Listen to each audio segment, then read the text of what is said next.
আজকে প্রধানমন্ত্রী বেগম খালেদা বেঁচে থাকলে হয়তো আমি এই বেঞ্চে না থেকে ওই বেঞ্চে থাকতাম। হাদিসে একটি বাক্য আছে, তুমি যদি কাউকে ভালোবাসো তাকে জানিয়ে দাও। স্পিকার, এই সংসদ সদস্যদের সামনে আমি আপনাকে অনেক ভালোবাসি, এটি জানিয়ে দিলাম। মাননীয় স্পিকার, অসংখ্য ধন্যবাদ। আমাদের শিক্ষামন্ত্রী আহসানুল হক মিলন সাহেব ময়মনসিংহে একটা প্রোগ্রামে গিয়েছিলেন। উনি অসংখ্য মানুষের সামনে ওনার আসনে আমাকে বসিয়ে আমাকে মাননীয় শিক্ষামন্ত্রী বলে সম্বোধন করে আমাকে সম্মানিত করেছিলেন। আপনার মাধ্যমে তাকেও আমি ধন্যবাদ জানাই। মাননীয় স্পিকার, আমার দল বাংলাদেশ খেলাফত মজলিস এর আমির আল্লামা মামুনুল হক সাহেব জোর করে আমাকে ইলেকশনে নামিয়েছিলেন, যে কারণে জনগণ আমাকে ভোট দিয়ে সংসদে পাঠিয়েছেন। আল্লামা মামুনুল হক সাহেবকে আমি ধন্যবাদ জানাই ফুলপুর তারাকান্দার মানুষগুলোকে, যারা তাদের দুঃখ কষ্ট এবং মনের কথাগুলো সংসদে বলার জন্য আমাকে সংসদে পাঠিয়েছেন, তাদেরকে ধন্যবাদ জানাই। মাননীয় স্পিকার, এই বঙ্গর অর্থনীতিতে আমাদের অর্থমন্ত্রী হৃষ্টপুষ্ট এবং হ্যান্ডসাম একটা বাজেট ঘোষণা করেছেন। আমি মনে করি বাজেটটা সর্বদিক থেকে ভালো না হলেও মোটামুটি তুলনামূলক ভালো। এরপরে এখানে আরেকটা এরকম বাজেট এই সংসদে অসংখ্য হয়েছে, বাজেটটা বাস্তবায়ন আমাদের স্থানীয়ভাবে বাস্তবায়ন হয় না। আমি এই বছর আশা করি, যেহেতু আমরা বঙ্গর অর্থনীতির উপর দাঁড়িয়ে আছি, আমরা 300-350 এমপি মন্ত্রী এখানে আছি, আমরা যদি হাদিস আল্লাহ রাসূল বলেছেন খায়রুন নাস মাইয়ানফাউন নাস, যে মানুষের কল্যাণ করে সে সবচেয়ে উত্তম ব্যক্তি, আর সংসদ সদস্যরা সবচেয়ে বেশি কল্যাণ করার সুযোগ থাকে। আমি মাননীয় স্পিকার, আপনার আসন নিয়েও কিছু কথা আমি বলবো, যে কারণে আপনার পক্ষ থেকে আমাকে একটু সময় দিবেন। আর আমার মাননীয় বিরোধী দলের চিফ হুইপ আমাকে বলেছেন সময়ের পরে 2 মিনিট উনি বাড়াবেন, তাহলে দুইজন যদি 2 মিনিট করে বাড়ান 4 মিনিট সময় আমি পাবো ইনশাআল্লাহ। মাননীয় স্পিকার, এই চিফ হুইপ মহোদয় কিন্তু নেই, মাননীয় চিফ হুইপ মহোদয় নেই পক্ষে এখানে। যিনি আছেন আমাদের রফিকুল ইসলাম খান সাহেব আছেন, উনি হয়তো সময় বাড়িয়ে দিবেন, হুইপ আছেন।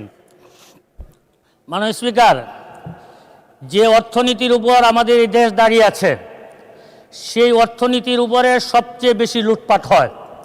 সেই অর্থনীতি লুটপাট যদি না হতো, এই দেশ উন্নয়নের জন্য 54 বছর অপেক্ষা করা লাগতো না। আজকে 54 বছর যাবৎ এ দেশের মানুষ সাফারা হচ্ছে।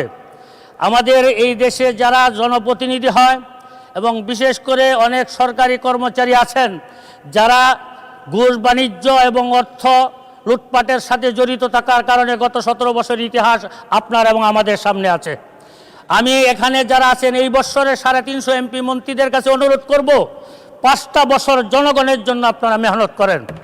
5টা বছরের এই অর্থ বরাদ্দ জনগণের পিছনে ব্যয় করেন। এখানে যদি আপনারা এখানে খেয়ানত না করেন, এই 1 বছরের অর্থ বাজেটে আমাদের গ্রামের উন্নয়ন হবে ইনশাআল্লাহ। মাননীয় স্পিকার, আপনার কাছে একটা ছোট্ট আবদার থাকবে, আপনার মাধ্যমে আমাদের অর্থমন্ত্রীর কাছে আমার ছোট্ট একটা আবদার থাকবে। বিএনপি যখন থেকে প্রতিষ্ঠিত হয়েছে, বাংলাদেশের কওমি গণনার প্রতিটি মানুষ বিএনপির সাথে ছিল, এখনও আছে।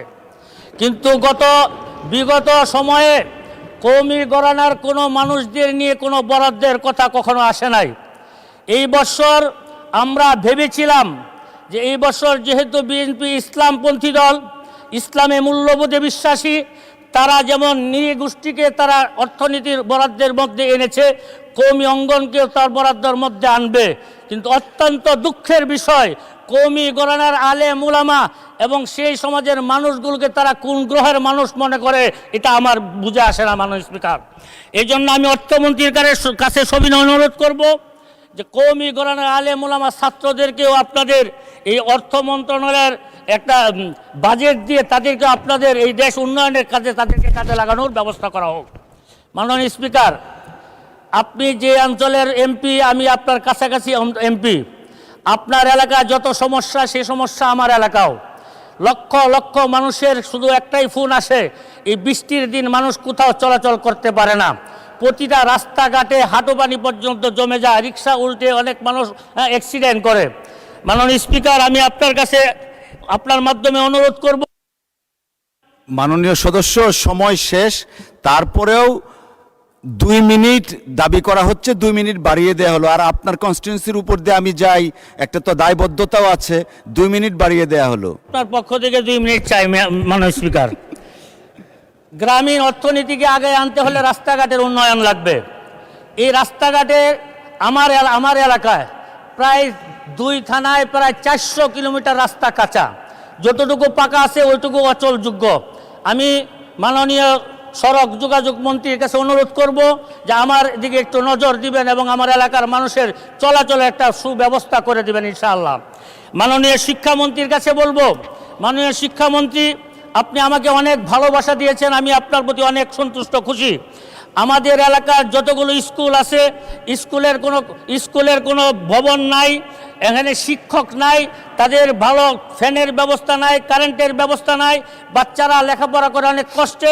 আপনি একটু শিক্ষা খাতে যেমন বড় বরাদ্দ পেয়েছেন, এই বরাদ্দটা যেন সুষম বন্টন হয়, আমার এলাকায় যেন আমি আমার প্রাপ্য অনুযায়ী যেন আমি পাই, এলাকার উন্নয়নে আমি কাজ করতে পারি। মাননীয় স্পিকার, আমার এলাকার 2টা থানা, একটা পৌরসভা আছে। পৌরসভা ইউনিয়নের মতো কোনো উন্নয়ন নাই, রাস্তাঘাট নাই, ড্রেনেজ নাই। ফুলপুর থানার উপজেলার মানুষ এবং পৌরসভার মানুষগুলো বৃষ্টি আসলে তারা চলাচল করতে পারে না। আমি বলবো প্রত্যেকটা পৌরসভাকে যেন উন্নত করা হয়, সি গ্রেড থেকে এ গ্রেডে উন্নত করা হয়। ঠিক তেমনিভাবে তারাকান্দা বিশাল একটা বাজার এবং বিশাল জনগোষ্ঠী এখানে বসবাস করে। এটা পৌরসভা না থাকার কারণে গ্রামের এলাকার মতো ইউনিয়ন পরিষদের মতো রাস্তাঘাট নাই, ড্রেনেজ নাই, পানি জলবদ্ধতার কারণে মানুষ চলাচল করতে পারে না।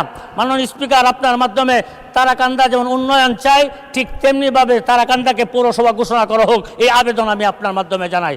মাননীয় স্পিকার, সময় শেষ হয়ে যাচ্ছে, আপনি দয়া করে একটু সময় আমাকে বাড়িয়ে দিবেন। মাননীয় স্পিকার, স্বাস্থ্য খাত নিয়ে আমি কথা বলেছিলাম, কিন্তু স্বাস্থ্য খাতের আমি শুনেছি যে 101 শয্যা বিশিষ্ট হাসপাতালের একটা অনুমোদন হয়েছে, কিন্তু অনুমোদন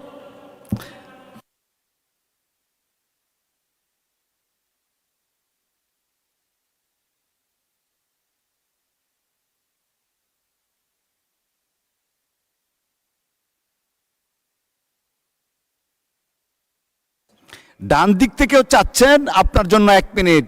ভালো জনপ্রিয় মানুষ, নেন 1 মিনিট। মাননীয় স্পিকার, আমরা বৃহত্তর ময়মনসিংহ সবসময় উন্নয়ন থেকে বঞ্চিত, যেমন আপনি জানেন, আমরাও জানি, সামনে যারা আছেন তারাও জানেন।